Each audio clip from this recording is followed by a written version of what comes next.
Hello दोस्तों, स्वागत है आप सभी का आपके अपने यूट्यूब चैनल जी के महात्मा में। दोस्तों आज हम बात करेंगे 22 दिसंबर का जो सीटेट का एग्ज़ाम हुआ है दोस्तों, उसका फर्स्ट शिफ्ट का एनालिसिस हम लोग करेंगे। दोस्तों सभी लोग देख लीजिएगा कि किसके कितने सही क्वेश्चन हैं। दोस्तों याद रखिएगा मॉडरेट लेवल का क्वेश्चन आ रहा है तो ज़्यादा डरने की बात नहीं है। तो चलिए दोस्तों स्टार्ट करते हैं हमारे फर्स्ट क्वेश्चन से। तो देखिए दोस्तों फर्स्ट क्वेश्चन हमारा, निम्नलिखित में से कौन सा पियाजे के सिद्धांत का एक घटक नहीं है। दोस्तों याद रखिएगा जो सीटेट का एग्ज़ाम हो रहा है इसमें पियाजे से बहुत सारे क्वेश्चन पूछे जा रहे हैं। ठीक है, तो दोस्तों आप पियाजे का जो सिद्धांत है उसको अच्छे से पढ़ लीजिएगा। सभी लोग बताइएगा जो पियाजे ने कौन सा सिद्धांत दिया है। तो याद रखिएगा पियाजे ने संज्ञानात्मकता का सिद्धांत दिया है। ठीक है, तो दोस्तों यहाँ से बताइए कि जो पियाजे के सिद्धांत का एक घटक नहीं है। तो ये क्वेश्चन दोस्तों आपके 22 दिसंबर के एग्जाम में फर्स्ट शिफ्ट में पूछा गया था। स्कीमा है, सामाजिक प्रयोग है, अनुकूलन के चरण है या विकास के चरण है। तो इसका सही आंसर क्या हो जाएगा? ऑप्शन नंबर बी, सामाजिक प्रयोग। दोस्तों याद रखिएगा पियाजे ने सामाजिक प्रयोग के बारे में नहीं बताया है। किसने बताया है? तो याद रखिएगा वाइगोस्की जो वैज्ञानिक है, जो रूसी वैज्ञानिक है वाइगोस्की, इन्होंने सामाजिक एवं सांस्कृतिक का जो है दोस्तों सिद्धांत दिया है।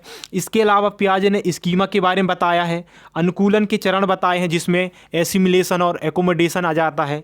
इसके बाद इन्होंने विकास के चरण भी बताया है। कितने चरण बताए हैं? तो याद रखिएगा इन्होंने विकास के 4 स्टेजेस बताए हैं। ठीक है ना, कौन कौन से? एक है दोस्तों संवेदी गामक अवस्था, दूसरा है पूर्व संक्रियात्मक अवस्था, तीसरा है मूर्त संक्रियात्मक अवस्था और चौथा है अमूर्त संक्रियात्मक अवस्था। अगर मैं बात करूं दोस्तों फर्स्ट स्टेज की, तो इसका जो फर्स्ट स्टेज है दोस्तों पियाजे का संवेदी गामक अवस्था, इसका उम्र सीमा क्या होता है? तो याद रखिएगा जन्म से 2 वर्ष दोस्तों इसका उम्र होता है। ठीक है, दूसरा जो स्टेज है पूर्व संक्रियात्मक अवस्था, इसका क्या है? तो इसका जो दोस्तों याद रखिएगा जो इसका जो वर्ष है तो याद रखेगा इसका 2 से 7 वर्ष है दोस्तों। तीसरा जो है कॉन्क्रीट या मूर्त संक्रियात्मक अवस्था, इसका जो ईयर है वो है इसका जो ईयर है 7 से 11 वर्ष है। ठीक है, और जो चौथा दिया है दोस्तों इन्होंने फॉर्मल जो है दोस्तों इनका अमूर्त संक्रियात्मक, ये कितना साल है इसका? तो याद रखेगा 11 से 15 वर्ष दोस्तों इसका जो है ईयर है। ठीक है, तो इसका सही आंसर हो जाएगा ऑप्शन नंबर बी, सामाजिक प्रयोग। तो चलिए दोस्तों बात करते हैं अब हमारे नेक्स्ट क्वेश्चन के बारे में। तो नेक्स्ट क्वेश्चन देखें दोस्तों, तो यहाँ से अच्छा क्वेश्चन पूछा गया था आपकी 22 दिसंबर के एग्जाम में, छात्रों की शिक्षण में नैतिक शिक्षा महत्वपूर्ण है क्योंकि। तो दोस्तों बताइए छात्रों की शिक्षण में नैतिक शिक्षा क्यों महत्वपूर्ण है?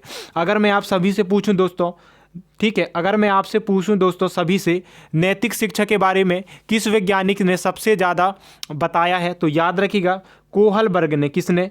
कोहलबर्ग ने दोस्तों नैतिक शिक्षण के बारे में बहुत अधिक बताया है। ठीक है, तो कोहलबर्ग आप याद रखिएगा। और दोस्तों याद रखिएगा कोहलबर्ग से भी आपके एग्जाम में बहुत सारे क्वेश्चन पूछे जा रहे हैं। तो इसका सही आंसर क्या होगा? तो इसका सही आंसर है ऑप्शन नंबर ए, यह चरित्र के विकास के लिए आवश्यक है। ठीक है, तो इसका सही आंसर है ऑप्शन नंबर ए। अब देखिए दोस्तों बी को देखें यहाँ, तो यह एक बच्चे को सज्जन बनाता है। क्या सज्जन बनाता है? नैतिक शिक्षा सज्जन बनाता है क्या? नहीं बनाता है। इसके बाद दिया यह छात्र को प्रेरित करता है। तो दोस्तों ये भी गलत है, ये भी गलत है। क्यों? क्योंकि छात्रों को ये नैतिक शिक्षा प्रेरित थोड़ी ना करता है। इसके बाद ये सभी, तो ये तो गलत ही हो जाएगा। तो इसका जो सही आंसर है ऑप्शन नंबर ए, यह चरित्र के विकास के लिए नैतिक विकास के लिए आवश्यक है। ठीक है, तो इसका सही आंसर हो जाएगा। अब दोस्तों मैं आपको कोहलबर्ग के बारे में बता देता हूं। ठीक है दोस्तों, याद रखिएगा कोहलबर्ग ने जो है बच्चों को क्या हेंज कहानी सुनाई थी। ये क्वेश्चन पूछा जाता है दोस्तों, हेंज, जिसे हम हेंज डिलेमा कहा जाता है। ठीक है, तो कोहलबर्ग ने दोस्तों याद रखिएगा कितने लेवल बताए हैं कोहलबर्ग ने? तो याद रखिएगा नैतिकता का सिद्धांत दिया किसने? कोहलबर्ग ने, जिसके अंदर इन्होंने लेवल कितने बताए हैं? तो याद रखिएगा दोस्तों इन्होंने लेवल 3 बताए हैं। उसके अंदर इनके 6 स्टेज हैं। कितने स्टेज हैं? तो याद रखिएगा इसके अंदर 6 स्टेज हैं और लेवल 3 है। ठीक है, तो इसे आप याद रखिएगा। कौन कौन से लेवल हैं? तो याद रख सकते हैं पूर्व पारंपरिक अवस्था, ठीक है, पूर्व पारंपरिक अवस्था और एक पश्च पारंपरिक अवस्था। तो ये इसके 3 लेवल होते हैं। तो चलिए दोस्तों बात करते हैं हमारे अगले क्वेश्चन के बारे में। दोस्तों देखिए तीसरा क्वेश्चन पूछा गया था सीडीपी में 22 दिसंबर को फर्स्ट शिफ्ट में, एक बच्चे और वयस्क के बीच संवाद जो किसी कार्य को पूरा करने के लिए बच्चे का मार्गदर्शन करता है, खालिस्तान के रूप में जाना जाता है। तो दोस्तों आपने यहाँ पे देख लिया कि वयस्क के बीच और किसके बीच, बच्चे के बीच। तो आपको एकदम से ध्यान आया होगा कि यह जो थ्योरी है वो किसकी थ्योरी है, तो याद रखिएगा यह वाइगोस्की जो है रूसी वैज्ञानिक है, इनकी यह थ्योरी है। ठीक है, तो इसको क्या कहा जाता है, क्रिया प्रसूत अनुबंधन, शास्त्रीय अनुबंधन, मचान या मॉडलिंग। तो इसका जो सही आंसर है ऑप्शन नंबर सी, मचान। दोस्तों क्या होता है, देखिए बच्चे और वयस्क के बीच जो संवाद होता है उसमें जो बच्चे को नहीं आता है, ठीक है, तो उसका जो मार्गदर्शन करना होता है दोस्तों वह होता है मचान। इसको और क्या बोला जाता है, तो याद रखिएगा इसको पाड़ के नाम से भी जाना जाता है। क्या नाम से, आपसे अलग अलग एग्जाम में अलग अलग नाम से पूछा जाता है। पाड़ के नाम से जाना जाता है, ढांचा के नाम से जाना जाता है, और इसके फोल्डिंग, इंग्लिश में दोस्तों याद रख लीजिएगा, इसके फोल्डिंग इसको कहा जाता है। ठीक है, इसके फोल्डिंग, ठीक है, तो इसे आप याद रखिएगा। तो इसका सही आंसर क्या हो जाएगा, ऑप्शन नंबर सी, मचान। अब देखिए दोस्तों मैं आप सभी को बताता हूं कि जो वाइगोस्की हैं इन्होंने कौन सा सिद्धांत दिया है, तो याद रखिएगा सामाजिक और सांस्कृतिक का सिद्धांत किसने दिया है, वाइगोस्की ने दिया है। इसके अलावा क्रिया प्रसूत का सिद्धांत किसने दिया है, तो क्रिया प्रसूत अनुबंधन किसने बताया है, तो याद रखिएगा जो वैज्ञानिक है स्किनर, इन्होंने क्रिया प्रसूत के बारे में बताया है। शास्त्रीय अनुबंधन के बारे में हमारे पावलाव जी ने बताया है, जिन्होंने कुत्ते पर प्रयोग किया था, किस पर, कुत्ते पर। और स्किनर ने, सभी लोग कमेंट करके बताइएगा स्किनर ने किस किस पर प्रयोग किया था। इसके बाद जो है दोस्तों मॉडलिंग के बारे में किसने बताया है, तो याद रखिएगा बंडूरा ने, किसने, वैज्ञानिक है दोस्तों बंडूरा ने, इन्होंने सामाजिक अधिगम का सिद्धांत दिया है और उसके अंदर इन्होंने मॉडलिंग के बारे में बताया है। इन्होंने दोस्तों बंडूरा ने किस पर प्रयोग किया था, तो याद रखिएगा इन्होंने बोबो डॉल पर प्रयोग किया था। किस पर, बोबो डॉल पर। तो दोस्तों यह आपसे पूछा जा सकता है क्वेश्चन, ठीक है। तो बताइए दोस्तों, तो याद रखिएगा स्किनर ने चूहे और कबूतर पर प्रयोग किया है। किस पर, चूहे और कबूतर पर प्रयोग किया है। और दोस्तों याद रखिएगा जो चूहे और कबूतर थे दोनों क्या थे, तो दोनों सफ़ेद थे। तो इसे भी आप याद रखिएगा, आपके एग्जाम में यह क्वेश्चन भी पूछा जा सकता है। तो सभी क्वेश्चन दोस्तों मैं आपको एक्सप्लेन करते चल रहा हूँ। तो चलिए दोस्तों बात, अच्छा अब दोस्तों यहाँ पे मचान आ ही गया है तो इसके बारे में भी मैं बता देता हूँ, ठीक है।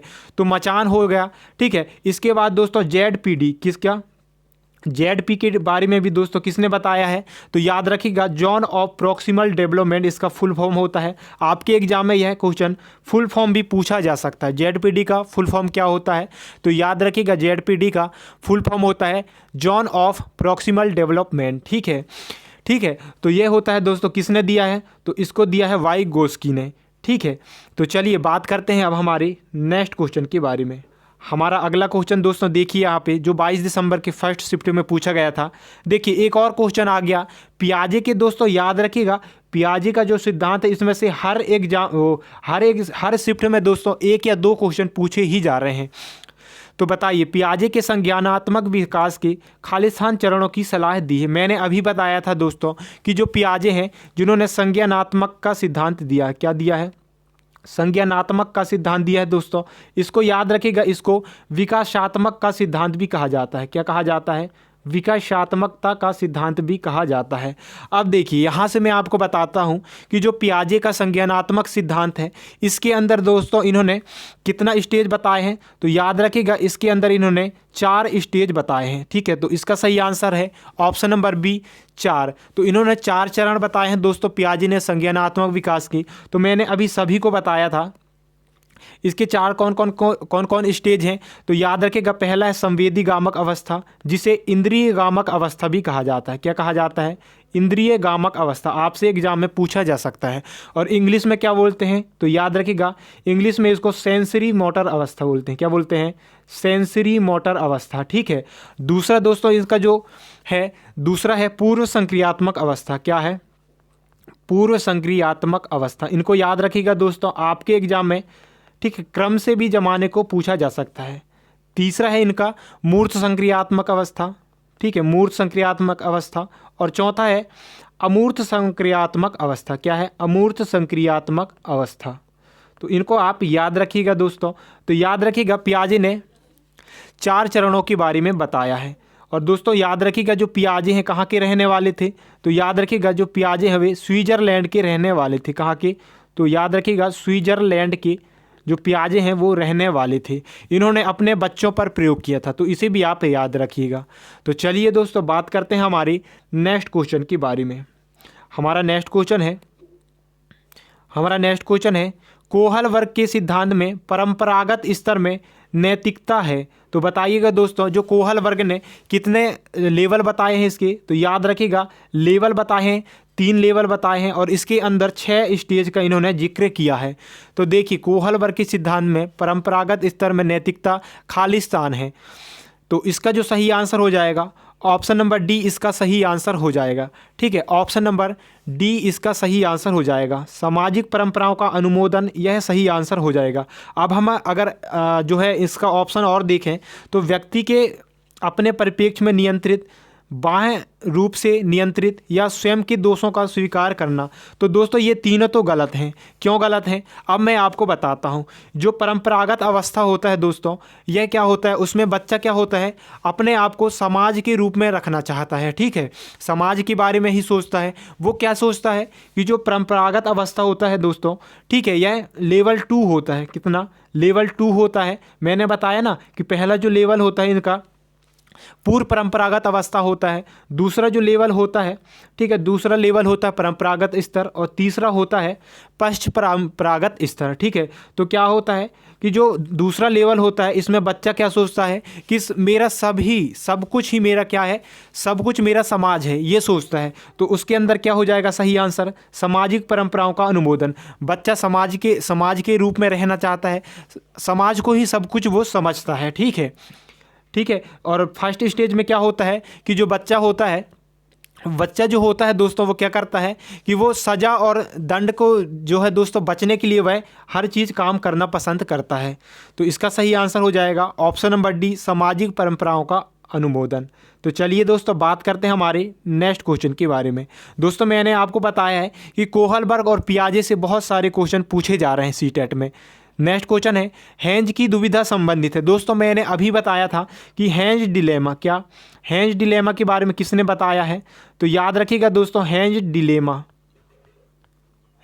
के बारे में किसने बताया है, तो याद रखिएगा हेंज की जो कहानी सुनाया था किसने सुनाया था, तो सही आंसर है कोहल वर्ग का अवधारणा से है। तो इसका सही आंसर है कोहल वर्ग ने दोस्तों बच्चों को हेंज कहानी सुनाई थी। ठीक है, इसके अनुसार क्या होता था, सही और गलत का फैसला जो है दोस्तों जो है कोहल वर्ग के सिद्धांत से जो है हेंज की जो कहानी थी दोस्तों उसको इन्होंने सुनाने का काम किया था। तो इसका सही आंसर हो जाएगा ऑप्शन नंबर डी, कोहल वर्ग की अवधारणा से दोस्तों हेंज कहानी जो है संबंधित है। बात करते हैं हमारी नेक्स्ट क्वेश्चन के बारे में। अब देखिए दोस्तों यहाँ से पियाजे और जो कोहल वर्ग है उससे 2 क्वेश्चन पूछे गए हैं। अब देखिए यहाँ पे आ गया वाइगोस्की, तो वाइगोस्की से भी दोस्तों 2 या 3 क्वेश्चन हर एग्जाम में पूछे जा रहे हैं। वाइगोस्की ने तत्काल परिवर्तन के क्षेत्र या स्थान को खाली स्थान कहा जाता है। दोस्तों बहुत ही ज़्यादा इंपॉर्टेंट क्वेश्चन है, देखिए आपके एग्जाम में आगे भी पूछा जा सकता है।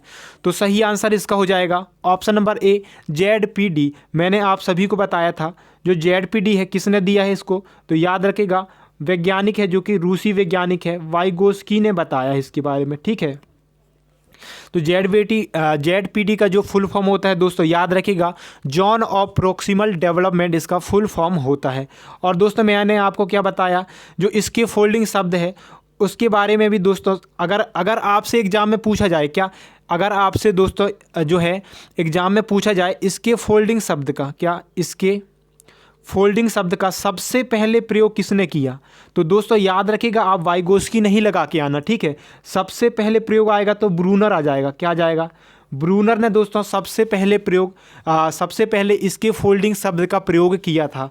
तो याद रखिएगा आप यहाँ पे वाइगोस्की नहीं लगाइएगा। ठीक है, लेकिन वाइगोस्की ने भी अपने थ्योरी में इसके फोल्डिंग को और क्या कहा जाता है, तो याद रखिएगा बताया था मैंने मचान कहा जाता है, ढांचा कहा जाता है, ढांचा निर्माण, इसको और सहायता भी बोला जाता है, सहायता करना, बच्चों की सहायता करना।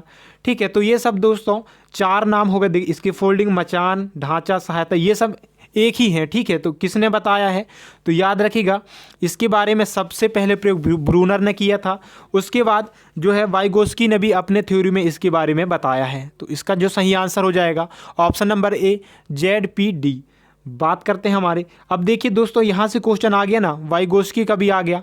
अब देखिए हाँ, एक और क्वेश्चन है दोस्तों, जो प्रगतिशील शिक्षा कार्यक्रम है, इसके बारे में भी बहुत ही ज़्यादा पूछा जा रहा है आपके एग्जाम से। तो निम्नलिखित में से कौन सी प्रगतिशील शिक्षा कार्यक्रम की गुणवत्ता नहीं है? तो बताइए इसका सही आंसर है, कौन सा ऐसा है जो कि प्रगतिशील शिक्षा का कार्यक्रम की गुणवत्ता नहीं है? सही आंसर है ऑप्शन नंबर सी, पृथक पाठ्यक्रम। अब दोस्तों देखिए, पहला दिया गया है समस्या समाधान और आलोचनात्मक सोच। ये दोस्तों बिल्कुल प्रगतिशील शिक्षा में बहुत ही अच्छे तरीके से इसको किया जाता है। दूसरा दिया है एकीकृत पाठ्यक्रम, बिल्कुल सही है, हम लोग सभी बच्चे को एक साथ पढ़ाते हैं एकीकृत रूप से। अब यहाँ दिया है पृथक पाठ्यक्रम। अब दोस्तों देखिए, हम पृथक पाठ्यक्रम तो हम नहीं करते हैं, इसके बाद करके सीखना, बिल्कुल सही बात है, करके सीखते हैं। अब मैं दोस्तों आपको प्रगतिशील के बारे में बताता हूँ, ठीक है। तो प्रगतिशील शिक्षा में क्या होता है, बालक जो होता है बाल केंद्रित शिक्षा होता है। क्या होता है? बाल केंद्रित जो है दोस्तों, इसमें शिक्षा होता है, बालक ही केंद्र बिंदु होता है। अब दोस्तों बताइएगा आप सभी लोग, जो प्रगतिशील शिक्षा है इसके बारे में किस वैज्ञानिक ने बताया है? तो याद रखिएगा दोस्तों, सबसे पहले प्रगतिशील के बारे में किसने बताया है? तो जॉन डीवी ने बताया। किसने? जॉन डीवी ने दोस्तों बहुत ही ज़्यादा अपने प्रयोग में प्रगतिशील शिक्षा के बारे में बताया है, ठीक है दोस्तों। जो जॉन डीवी है, इन्होंने जो है, ठीक है, इन्होंने दोस्तों शिक्षा को क्या बताया है? शिक्षा को दोस्तों ट्राइपोलर बताया है। क्या बताया है? ट्रिपोलर बताया है दोस्तों, जिसमें एक क्या है, जिसमें टीचर है, स्टूडेंट है और इन्वायरमेंट है, ठीक है, इन्वायरमेंट है दोस्तों। इन्वायरमेंट को इन्होंने पाठ्यक्रम बताया है, ठीक है, पाठ्यक्रम बताया है। तो इन्हें आप याद रखिएगा दोस्तों, आपके एग्जाम में आगे पूछा जा सकता है। बात करते हैं हमारी अगले क्वेश्चन, देखें दोस्तों यहाँ से, तो समावेशी शिक्षा, इसे तो आप बहुत ही अच्छे से पढ़ के जाइएगा। समावेशी शिक्षा के बारे में हर एक एग्जाम में क्वेश्चन पूछे जा रहे हैं। तो समावेशी शिक्षा का तात्पर्य विशेष आवश्यकता वाले बच्चों को खाली स्थान के साथ सिखाना है। तो दोस्तों आप तो बहुत ही ज़्यादा पढ़े हैं इसके बारे में, समावेशी शिक्षा के बारे में। तो समावेशी शिक्षा में क्या होता है कि हम सभी बच्चों को एकीकृत रूप से सभी को एक समान शिक्षा देने का काम करते हैं।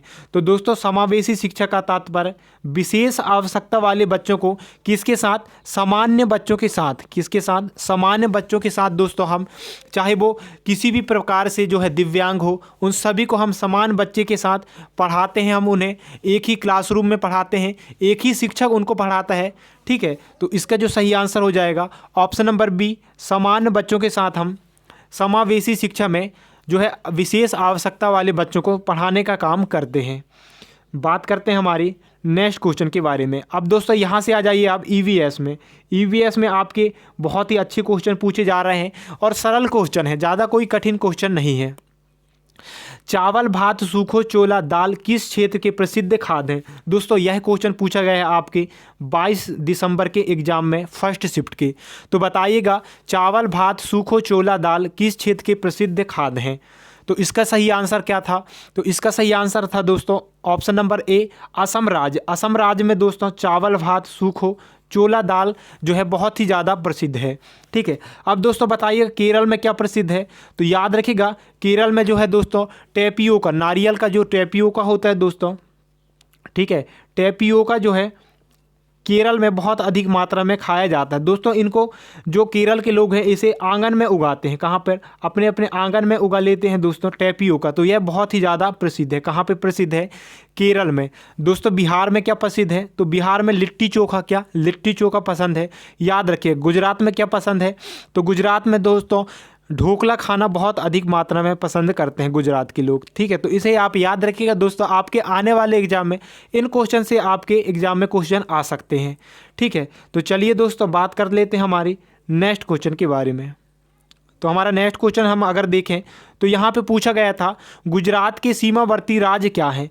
तो दोस्तों गुजरात के जो सीमावर्ती राज्य हैं वो आपको बताना है, ठीक है। तो बताइएगा दोस्तों गुजरात के कौन कौन से सीमावर्ती राज्य हैं? तो इसका जो सही आंसर आ जाएगा आपका option number D, Rajasthan, Madhya Pradesh और महाराष्ट्र। दोस्तों याद रखेगा राजस्थान, मध्य प्रदेश और महाराष्ट्र ये गुजरात के सीमावर्ती राज्य हैं।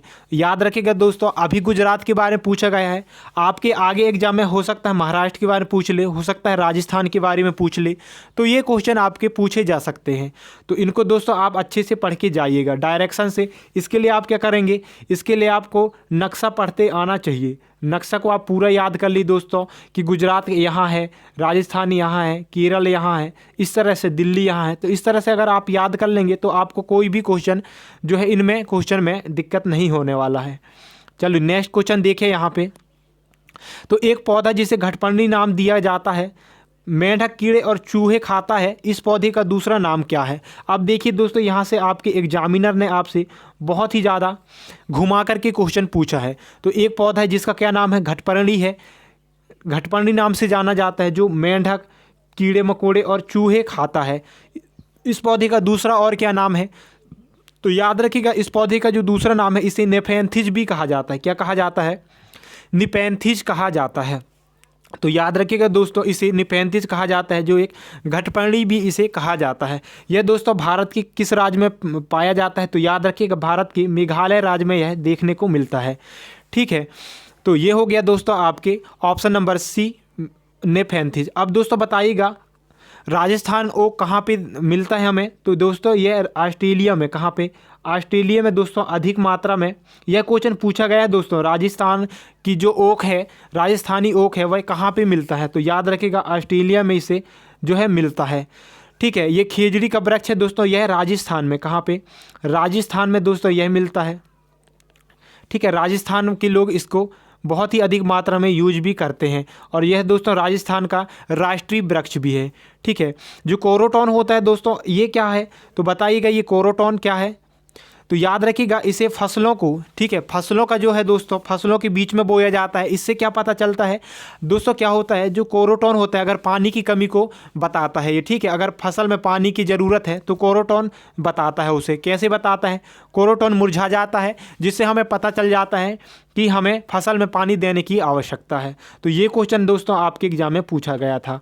और दोस्तों यह क्वेश्चन आपके एग्जाम में हर एक एग्जाम में पूछा जाएगा और हर शिफ्ट में पूछा जाता है।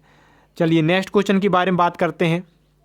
तो नेक्स्ट क्वेश्चन है, कक्षा 1 और कक्षा 2 के लिए भाषा और गणित के माध्यम से ईवीएस मुद्दों को संपादित किया जाता है। बिल्कुल सही बात है, इसे तो आप याद रख लीजिएगा कि कक्षा 1 और कक्षा 2 के लिए जो ईवीएस पढ़ाया जाता है किसके माध्यम से, तो याद रखिएगा भाषा और गणित के माध्यम से। दोस्तों याद रखिएगा कक्षा 1 और कक्षा 2 में हम गणित के, भाषा और गणित के माध्यम से ईवीएस पढ़ाते हैं हम बच्चों को। ठीक है, उसके बाद दोस्तों क्या बोला गया है, निम्नलिखित में से किस भाषा और गणित के माध्यम से पर्यावरण घटक की देखभाल के लिए जोर नहीं दिया जाता। तो यहाँ से बताइएगा कि किस पर हम जोर नहीं देते हैं, किस पर जोर नहीं देते हैं। कक्षा 1 और कक्षा 2 की बात हो रही है यहाँ पे। तो इसका जो सही आंसर था दोस्तों ऑप्शन नंबर ए, बहुत सारी पठन सामग्री का प्रदर्शन। अब देखिए दोस्तों, आप ही बताइएगा बच्चे कितने छोटे हैं, 1 और 2 के बच्चे हैं, कितने छोटे होंगे आप ही बताइएगा, बहुत छोटे हैं। अब उनको हम बहुत सारी पठन सामग्री का प्रदर्शन करेंगे तो क्या बच्चे कर पाएंगे, नहीं कर पाएंगे ना। क्यों नहीं कर पाएंगे, क्योंकि बच्चे बहुत ज़्यादा छोटे हैं, बहुत ज़्यादा छोटे हैं दोस्तों। इसलिए हम तो बच्चों को क्या करते हैं, भाषा और गणित के माध्यम से हम बच्चों को ईवीएस पढ़ाते हैं। याद रखिएगा, क्योंकि दोस्तों याद रखिएगा जो है दोस्तों पहली और दूसरी की कक्षा में देखिएगा आप ईवीएस का बुक नहीं मिलेगा आपको, ईवीएस का बुक वहाँ पे नहीं मिलता है। ठीक है, तीसरी से जो है ईवीएस बुक पढ़ते हैं उन लोग। ठीक है, तो इसका जो सही आंसर हो जाएगा ऑप्शन नंबर ए, बहुत सारी पठन सामग्री का प्रदर्शन हमें नहीं करना है। इसके अलावा हम पूर्व संख्या अवधारणाओं पर जोर दे सकते हैं। बच्चे को मचान यानी कि मैंने बताया ढांचा सहायता प्रदान करते हैं। तो इनका जो सही आंसर हो जाएगा, तो इसका जो सही आंसर हो जाएगा ऑप्शन नंबर ए। बात करते हैं नेक्स्ट क्वेश्चन के बारे में। तो यहाँ नेक्स्ट क्वेश्चन पूछा गया था, प्राथमिक स्तर पर ईवीएस के पाठ्यक्रम को कितने विषयों में वर्गीकृत किया गया है। तो दोस्तों यह क्वेश्चन इंपॉर्टेंट है, आपके आगे जो एग्ज़ाम होने वाले हैं वहाँ पे पूछा जा सकता है। तो याद रखिएगा प्राथमिक स्तर पर ईवीएस का जो पाठ्यक्रम है इसे हम 6 भागों में विभाजित किए हैं। कितने भागों में, 6 भागों में। अब 6 भाग कौन कौन से हैं, तो याद रखिएगा मैं आप सभी को बता देता हूँ। पहला है दोस्तों परिवार और मित्र। क्या है, परिवार और मित्र, इसका पहला है परिवार और मित्र। दूसरा है इसका भोजन यानी कि फूड, दूसरा है भोजन, तीसरा है दोस्तों इसका, ठीक है, तीसरा है आवास,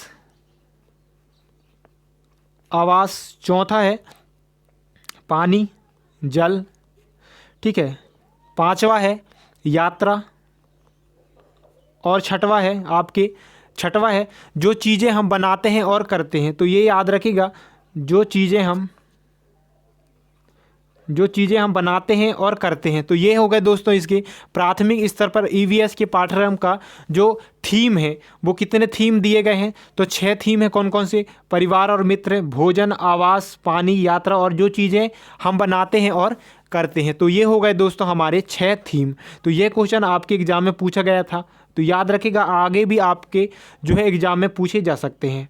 चलिए नेक्स्ट क्वेश्चन देखते हैं। यहाँ तो 22 दिसंबर में पूछा गया था, नारियल डली हुई किसी भी करी के साथ उबला हुआ टैपियोका निम्नलिखित में से किस क्षेत्र का प्रिय भोजन है? तो दोस्तों देख लीजिएगा, यह क्वेश्चन आ ही गया, देखिए आ ही गया आपके एग्जाम में।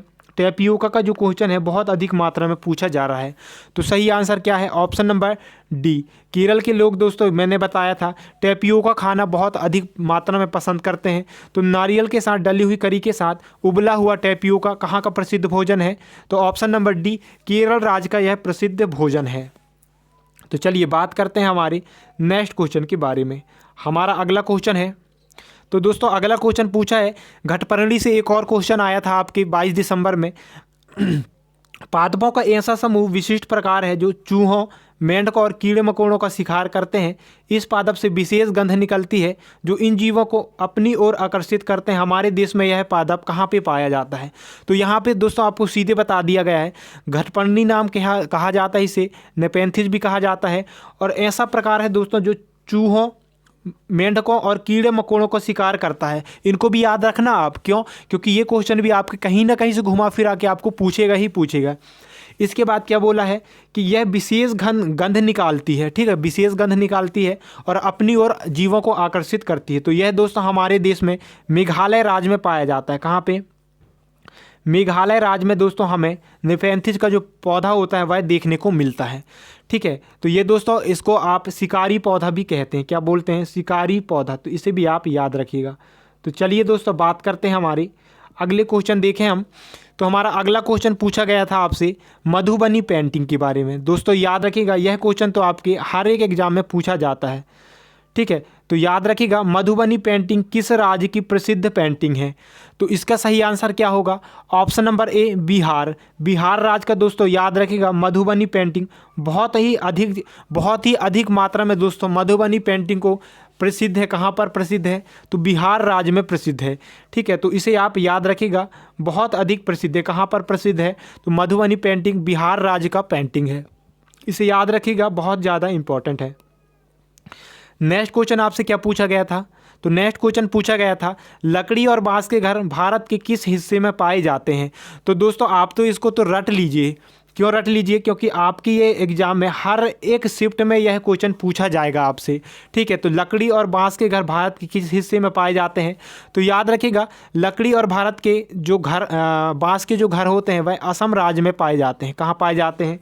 असम राज्य में। अब देखिए दोस्तों, जो असम राज्य के लोग होते हैं, ठीक है, जो असम राज्य के जो लोग होते हैं 10 से 12 फीट दोस्तों बांस के खंभे में इनको घर बनाया जाता है, ऊपर बनाया जाता है। क्यों बनाया जाता है? क्योंकि असम में बहुत ही अधिक पानी गिरता है जिससे बाढ़ आता है। इसलिए दोस्तों इन्होंने क्या किया कि बांस से 10 से 12 फीट, पूछा जाता है आपके एग्जाम में कि कहाँ के लोग जो हैं 10 से 12 फीट अपना घर ऊपर बनाते हैं, बांस से बनाते हैं। तो याद रखिएगा वो हैं असम राज्य के लोग, ठीक है।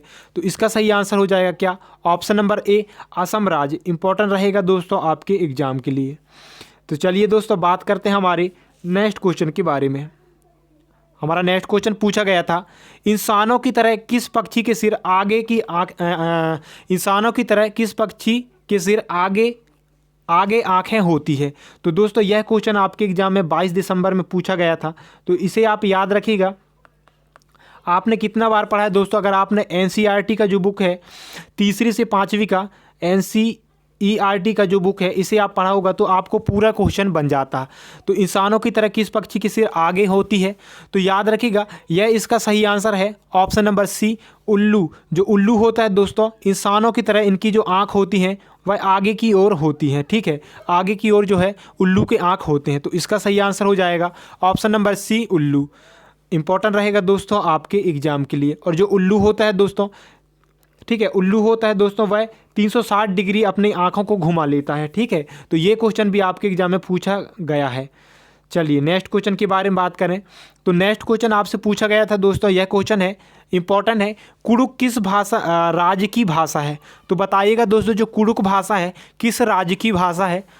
तो दोस्तों यह क्वेश्चन पूछा गया था, तो ऑप्शन नंबर बी झारखंड इसका सही आंसर हो जाएगा। क्यों हो जाएगा? क्योंकि जो झारखंड की भाषा है वह कुड़ुक भाषा है। और दोस्तों याद रखिएगा कुड़ुक भाषा में जंगल को क्या कहा जाता है?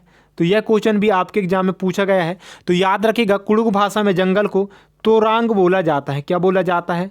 तोरांग बोला जाता है। तो इसे भी आप याद रखिएगा, आपके एग्जाम में यह क्वेश्चन पूछा जा सकता है। तो दोस्तों आपके ये थे 22 दिसंबर के एनालिसिस।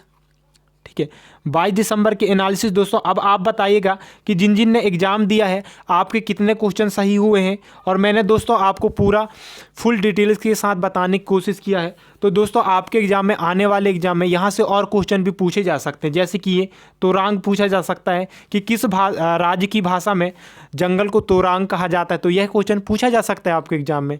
तो चलिए दोस्तों मिलेंगे आज के जो 23 दिसंबर का एग्ज़ाम होने वाला है आज, इसके बारे में हम आज शाम को एनालिसिस करेंगे। तो दोस्तों वीडियो में जुड़ना नहीं भूलिएगा। तो मिलेंगे नए वीडियो के साथ, तब तक के लिए धन्यवाद।